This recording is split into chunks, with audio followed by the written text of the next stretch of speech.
What's up, guys? Welcome back to another Destiny 2 video. Today we'll be going over the This Week at Bungie for April 18th of 2018. Now, this is funny because this is actually out a day early. Apparently, some of the Bungie team or some of the Bungie people who actually work on the TWAB will be busy tomorrow getting in preparation for the Summit, which is happening Friday, Saturday, where basically Destiny 2 content creators in the community come and they basically kind of give their opinion on how they should improve the game and blah, blah, blah, blah, blah. They're not going to say anything that's already been said, like faster TTK, better weapons, more unique weapons. They're already taking care of those things, right? So they're going to be talking about stuff in the way future, like Season 4, like the next big expansion for Destiny 2, which is awesome. So let's just get into some of this stuff. So for Crucible Recap, they kind of just go over how they turn it in the 6-player rumble and the 8-player rumble and how Iron Banner 6v6 is here and whatnot. But if you didn't read the TWAB last week or any information from last week, basically everybody is getting all the maps for the Crucible. Like, there's no need for you to buy the DLC if you want the Crucible maps. You just won't be able to get like the campaign and like all the other, like some of the, I would say, the new raid rewards and I would say some of the things like that. But yeah, that's basically all in the Crucible Recap.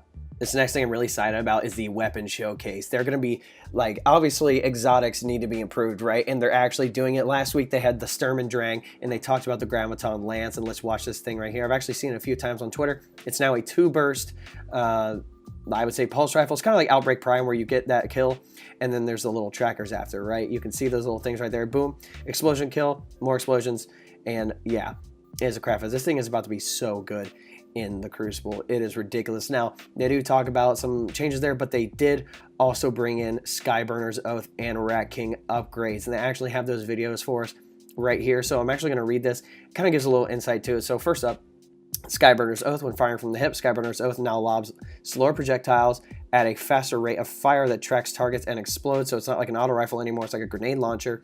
The tracking functionally tends to draw projectiles to center mass rather than to precision regions. So we reduce the precision scalar a bit and increase damage to the body. Precision hits still do bonus damage, and overall DPS is increased. The end result is a dual utility weapon that fires hit scan high damage projectiles while aiming down sights and rapid fire lobbed exploding tracking projectiles from the hip. It almost feels like a rapid fire grenade launcher that can transition into a precision death dealer with the press of a button. Here is an action. It is technically a scout rifle right now. I don't know if they're going to be changing it, but you'll be able to see here in the beginning. I've seen this as well. He snipes those two scions right there, and then guess what? Grenade launcher time, baby. That's nuts, dude.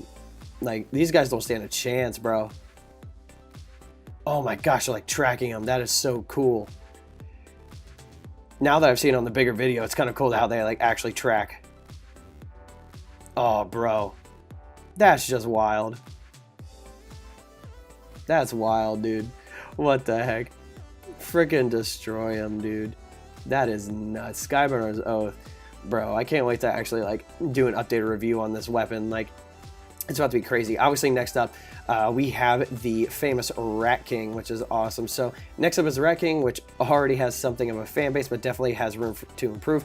Of the stats that improve with more fire team members running Rat King, the strongest is probably the increased rate of fire. So unfortunately, the DPS potentially is hard to realize because some people just can't physically pull the trigger fast enough to cash in on this benefit or don't know how to try. But to make sure this is both felt and used, we made Rat King full auto to ensure the rate of fire increase can make the difference when running in a pack. Heck yeah. Another pain point is that the restriction of having Rat King only activate when allies have Rat King equipped in hand felt a bit too situational.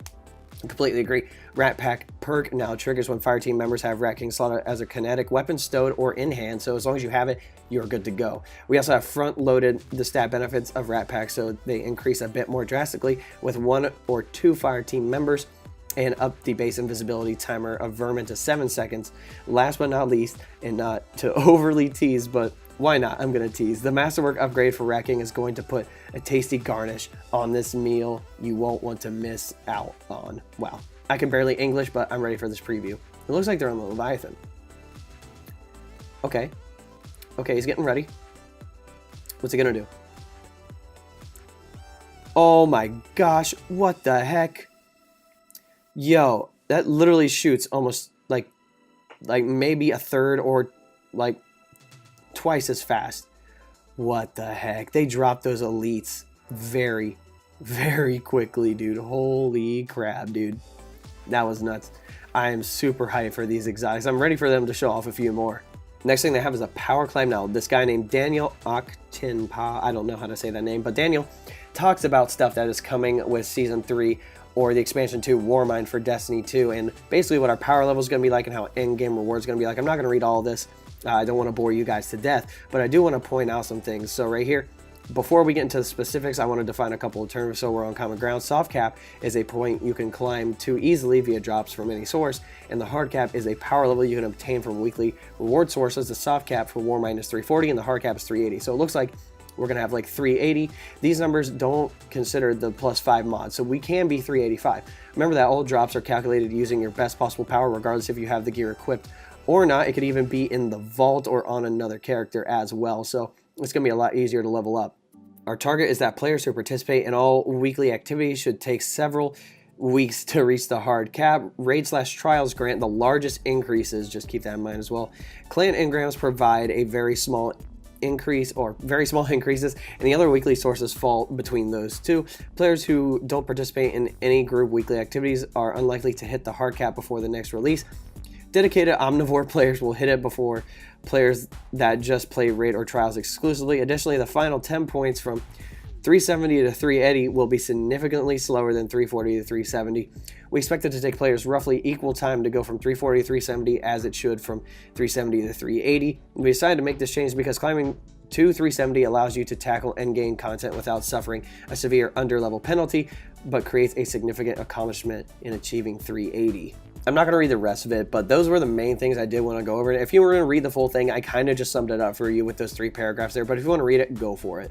The next section, high altitude, Deej kind of talks about Summit there, and it's just kind of like a collaboration event with Destiny 2 content creators, and they're not going to be talking about things that are coming. They're going to be talking about things maybe a year in advance of what's going to be happening, right? So they say this isn't a marketing event, there's not going to be any reveals, and nobody's going to be streaming. So there is no, like nobody's going to be able to bring back with them, oh, like I saw like the next expansion, blah, blah, blah, blah, like I got the new name for the expansion. Like that's not what the whole thing's about. It's about improving the game.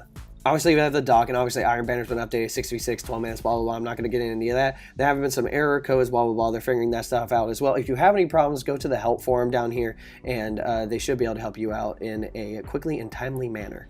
Obviously, we have the movies of the week and all that good stuff, but we also have the Nightfall scores for last week, which is the tree of probabilities. Looks like the top score was almost 300K, and then obviously this one's like 286 and then 266. So big difference, big difference. I know last week it was only a 200-point difference or something like that, which is freaking crazy. But still, having these high of Nightfall scores, I think mine. I didn't even do it last week. I didn't have time, but I'm pretty sure I have like 60. I got up to 80, but we died. But it's whatever. These guys, 300K, dude, that is nuts. But yeah, that is all for the TWAB this week. I hope you enjoyed everything that's coming. Obviously, all these exotic changes that are coming. I'm super hyped, especially for this, dude. Skyburner's Oath. I don't know anybody who uses it, but it might actually be a little more viable now that it's like a grenade launcher, dude. It's about to be freaking sick. I'm actually going to play this for kind of like a little bit of the outro here, but if you guys want to help support me, there'll be a link below. Say best way to support me, and I'll just take it to a 4-minute video. It's not Patreon or anything like that. I think it's a lot better in Patreon. I believe you guys get a lot more out of it than if I were to do Patreon. And yeah, but if you don't want to do that, you can always like and subscribe to the channel as well. And yeah, those are the best ways to support me. But anyway, guys, hope you enjoyed this video. We'll catch you next time.